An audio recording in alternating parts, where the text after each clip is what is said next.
Tribuna Amministrative 2020. Maria Laura Faccini di Mestre Mia dialoga con i candidati sindaco al Comune di Venezia.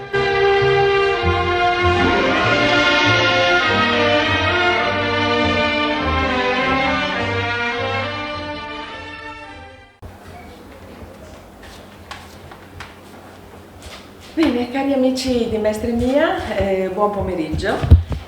Siamo all'ultimo appuntamento degli incontri con i candidati sindaco. Questa sera sono io vicino alla bellissima poltrona Frau Vanity Fair e questa sera appunto ci sarebbe dovuto essere l'appuntamento con il sindaco uscente Luigi Brugnaro.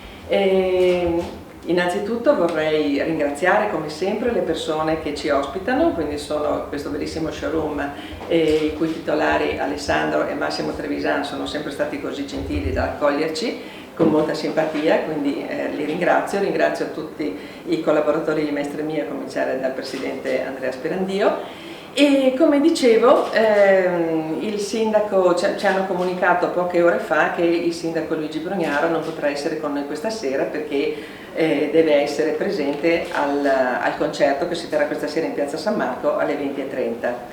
Questo naturalmente per noi ci rende tristi perché abbiamo avuto un grande lavoro da fare per organizzare questi appuntamenti a cui devo dire hanno aderito tutti i candidati sindaco e abbiamo voluto dare un'impronta di dialogo a questi incontri con questi candidati, quindi nessun tipo di alterco si è mai verificato e comunque in tutta tranquillità e in tutta comodità soprattutto. E siamo andati incontro a tutti i candidati sindaco perché naturalmente in questo periodo hanno molti impegni e anche con il sindaco Brugnaro abbiamo avuto questo comportamento perché per noi sarebbe dovuto essere il primo candidato data la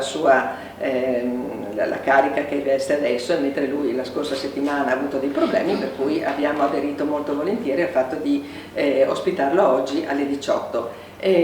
Questa cosa non è andata a buon fine, quindi mi dispiace molto, mi dispiace per tutti gli altri candidati sindaco, mi dispiace per gli amici che ci stanno seguendo di Mestre Mia e per i cittadini e mi dispiace molto anche perché proprio in vista di questo appuntamento con Luigi Brugnaro molti cittadini ci hanno scritto per porre delle domande. E quindi siccome sono state veramente tante le domande sia indirizzate a Mestre Mia che anche singolarmente a ognuno di noi, credo che sia giusto e anche corretto nei confronti di questi cittadini poterne leggere qualcuna. Io ho fatto una selezione di 6 perché naturalmente più di tanto non posso tenervi neanche legati, però ponendo queste domande noi speriamo che magari il sindaco voglia rispondere pubblicamente, che magari ci mandi delle risposte in modo da poter entrare in contatto con i cittadini e dar loro soddisfazione.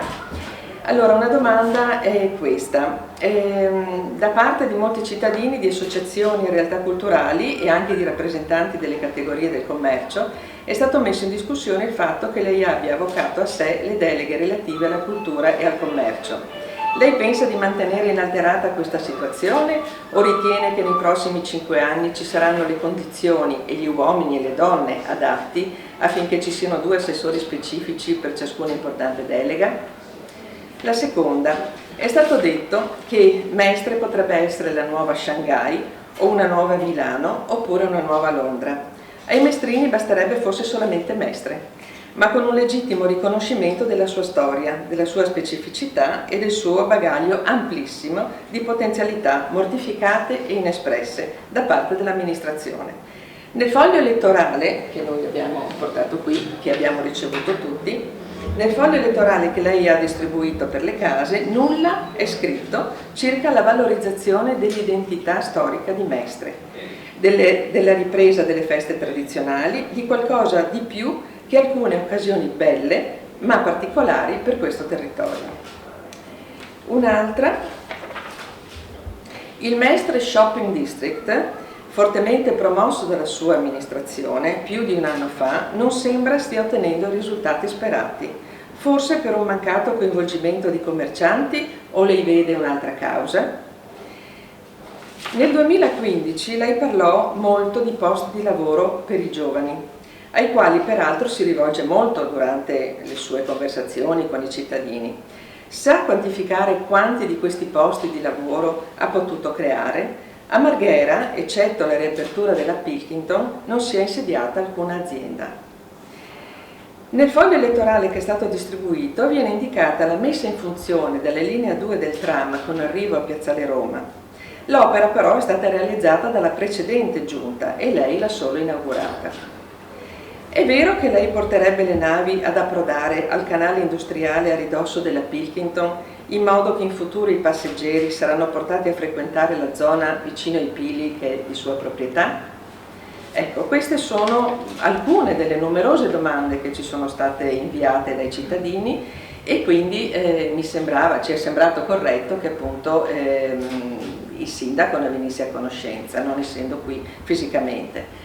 Io adesso non ho altro da dire se non appunto rammaricarmi a titolo personale e a titolo anche di tutti naturalmente il consiglio direttivo di Mestre Mia e poi di tutti i soci, dei cittadini che ci hanno seguito finora con grande soddisfazione e in ogni caso do a tutti l'appuntamento per questa sera alle 20:45 perché inizierà diciamo la seconda fase della maratona elettorale. Inizieremo con il confronto a due e avremo per l'occasione Ugo Bergamo, l'avvocato Ugo Bergamo per la sua lista e Riccardo Brunello per la Lega.